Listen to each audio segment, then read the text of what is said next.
paraan para mawala ang pangangati, yung sobrang kati ng katawan, may rashes, tapos very dry ang skin. So marami sa atin hindi napapansin, dry pa lang skin sa buong katawan at doon sa maselang bahagi ng mga kababaihan. Kasi marami po akong nasasalubong, lagi akong natanong, Dok, ang kati-kati ng buong katawan ko, tapos mapapansin ko, kulubot-kulubot yung kanilang mga balat, tapos may mga rashes sila, nagkakamot mabuti.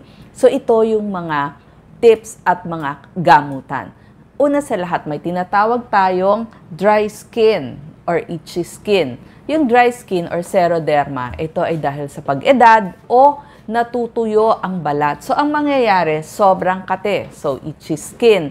So, kakamutin. Magiging dermatitis. So, ano ibig sabihin ng dermatitis? Makati, mapula, o kaya minsan parang pinkish or violet, may rashes, nagbabalat, at tapos mauuwi sa pagsusugat at mangangapal na. So, magpapatong-patong na yung balat nila. At saka, pag umeedad kasi ang isang tao, yung epidermis, tsaka yung dermis, numinipis na yan, parang mas nagiging flat.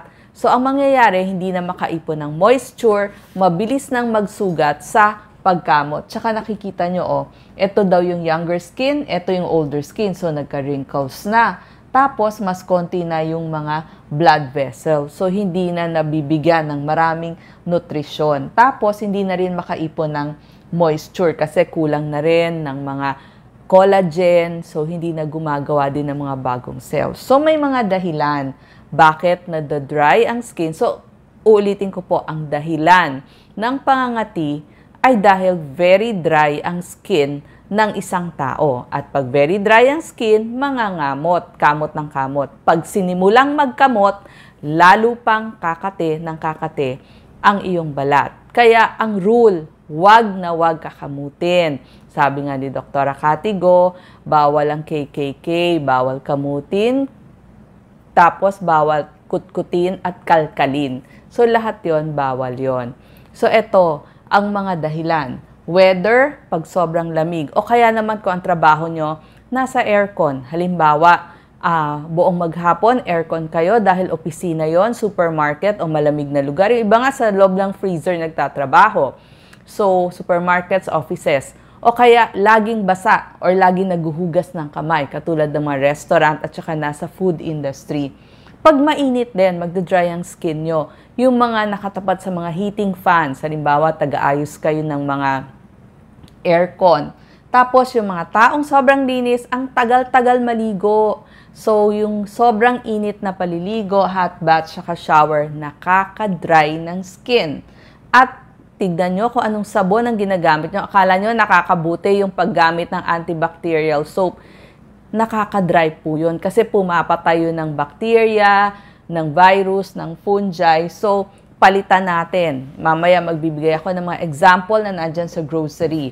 Tsaka mga iba pang kondisyon. Halimbawa, umiidad na tayo. Senior, age 60, actually mga 50 pataas na sisimula ng manghulubot ang ating mga balat. Nag-menopause, nag-andropause, tapos may mga sakit, allergy, diabetes, kidney disease, eczema, tsaka yung mga trabahong parlor, healthcare, kasi kailangan maghugas ng kamay, mga nurse, mga doktor, midwives, farmers, mangingisda, nasa restaurants, supermarkets, food industry.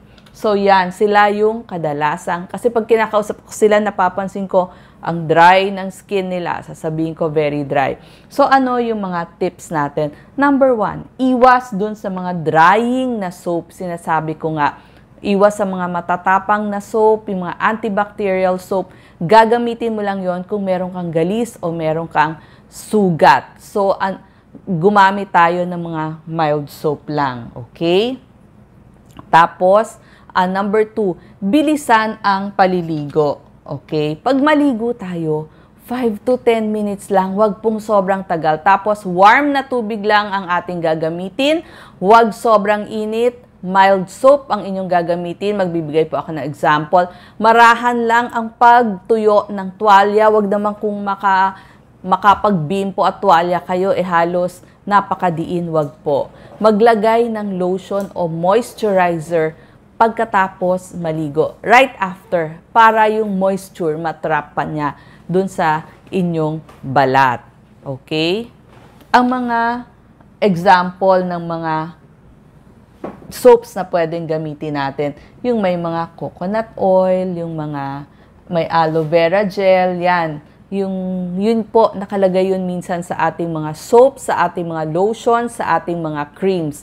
So, i-discuss din natin.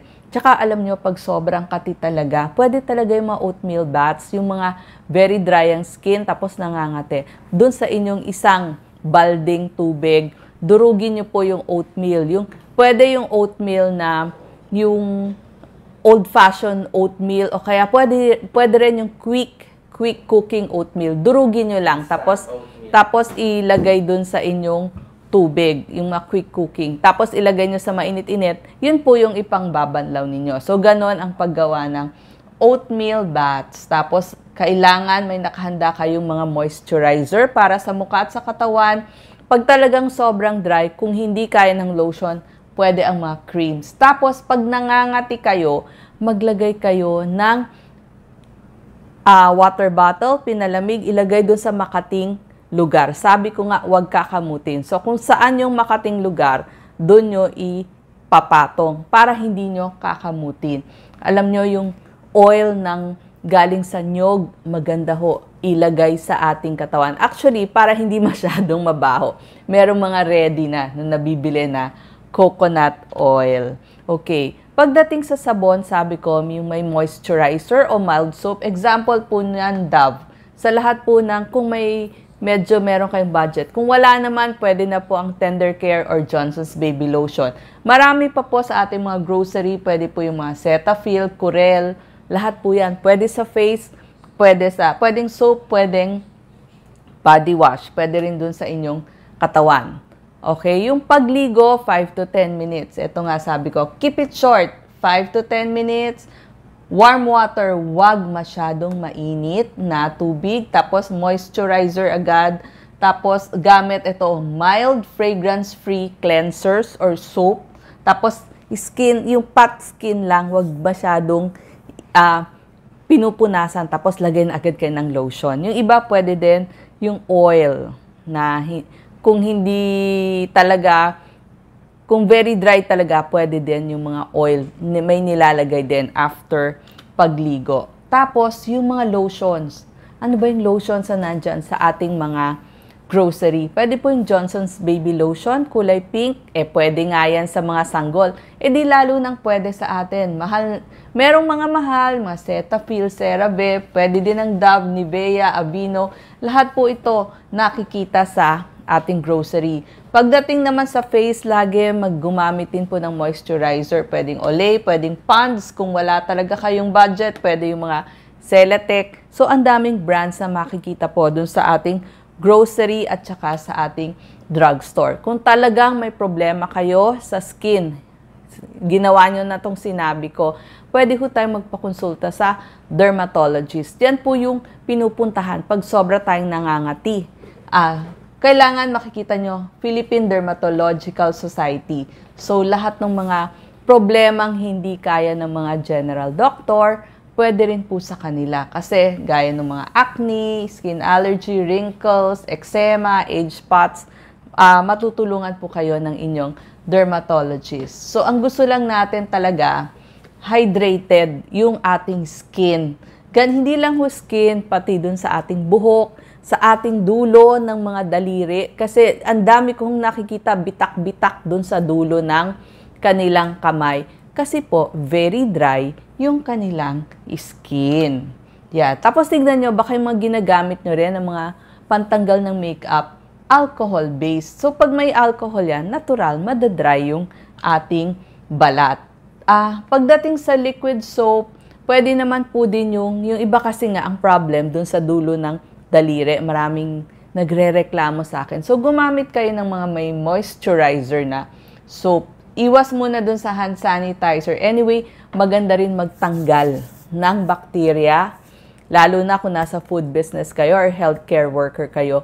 Yung mga soap na may moisturizer imbis na yung may alcohol. Basta tagalan nyo lang ang paghugas ng inyong kamay. Tapos yung mga gagamitin nyo sa katawan nyo, mga mild detergents din, yung mga panlaban ninyo, meron po yung mga Perla, ganon. Tsaka meron yung mga Human Nature, yan po yung mga mild soap para hindi kayo mangangati. Kasi pag makati din ang ginamit nyo sa inyong damit, syempre, mangangati kayo. Tapos sabi ko nga, kailangan laging lalaban ang mga kobrekama, ang mga punda, kung pwede, once a week or once every 2 weeks para hindi kayo mangati. Kasi yung dust mites, nagdudulot din yan ng pangangati. Ngayon, maraming lumalapit sa akin sa mga supermarkets. Ba't daw sila nangangati? Tapos nakikita ko talagang very dry na nga yung skin nila, tapos mapula. Kasi po, pag food naman yung inyong hinahawakan, meron pong mga katas ng prutas at gulay na nagkukos din ng contact dermatitis. So, pag ganon, gumamit ho kayo ng guantes. Sabi niya, Doc, nangangati din ako sa guantes. Ang turo nga dito ni Dr. Katigo, di ba meron mo ng guantes na cloth o yung tela? Yun muna yung gamitin nyo. Maglagay muna kayo ng lotion, marami. Tapos guantes na tela, bago yung guantes na rubber. Yun, para hindi kayo nakadikit diretso dun sa guantes. Kasi nga, pag hinahawakan nyo yung ibang katas ng fruits at saka gulay, pwede din kayong mangati. Maganda po talaga ang coconut oil. Yun na rin mismo yung ipapahid nyo sa buong katawan nyo, pati sa anit, pati sa buhok. Maganda yan. Meron pong hindi maaamoy. Or kung gusto nyo, kayo na rin talaga ang gagawa. Tapos, ano pa ba yung mga pwede? Nakikita ko yung mga creams or ointments natin na epektibo or lotion. Meron siyang, basahin nyo, meron mga jojoba oil, glycerin, yung mga ganon. Ang tawag doon yung humectants, yung may hyaluronic acid, glycerin, yan, ginagamit ho yan. Emollients, nandyan yung oatmeal, tsaka yung pag nabasa nyo yung shea butter, maganda din ho yan sa dry skin. May tinatawag din hong occlusives o mga barrier, nandyan yung coconut oil tsaka avocado oil. Tapos mga ceramides, so yan ho yung mga example ng pwede nating gamitin. Mineral oil po pwede. Pagdating sa pagkain, yung may vitamin A, C, D, D, zinc, at saka yung selenium. Ano ba yung mga pagkain mayaman dyan? Yung ayan sabi ko nga, A, C, E, D, tapos yung may zinc at selenium, tapos yung mga biotin, nakakatulong na rin yan. Siyempre, nandyan yung mga atay ng baka, kamote, extra virgin olive oil, bell pepper, kasi marami ho yung vitamin C, kiwi fruit, yung mga oat milk, beans, tuna, actually yung mga isda na may omega-3 fatty acid. So sa atin ang marami yung mga tuna, avocado, green tea, turmeric o yung luya. Tapos, yung mga kababaihan, ang problem kasi, minsan makati dun sa maselang bahagi ng babae. So, kapag napakakate, wag na wag nyo hong kakamutin. Pwede ho kayong magpalamig ng petroleum jelly, lagay nyo muna sa ref, tapos yun ho yung ipapahid nyo dun sa maselang bahagi ng katawan. Or kaya pwede kayo yung ice water, pwede din ho, para hindi nyo makamot kasi mangangapal yan eh. So, pwede po yung ice packs. Tapos, wag hong sabon ng puwerta kasi madadry po. Ang pagsasabon ng puwerta, isabay nyo na lang ho sa paliligo nyo. So, kung once a day or twice a day kayo maliligo, dun lang po, gamit mild soap. Hindi ho kailangan ng mga masyadong mababangong sabon kasi mas nagkukos ho yan ng iritasyon, pangangati at dry skin. So, mild soap lang ho. Kung ano yung gamit nyo sa katawan nyo, yun na rin yung gagamitin nyo. So, mainit-init, pwede din. Pero actually, mas maganda kung malamig eh. Yan. Yung sinasabi ko, lubricant, ito po yung pinalamig na petroleum jelly. Tsaka pag sobra kayong stress, last na po, tanggalin po ang cause ng anxiety at stress. Kasi kaya ako kayo nangangati dahil, di ba, pag stress na stress ka, hindi ka makatulog, ang dami mong problema, tendency mo magkamot ng magkamot. So, lagyan ho natin ng solusyon yung ating mga problema at stress. Salamat po.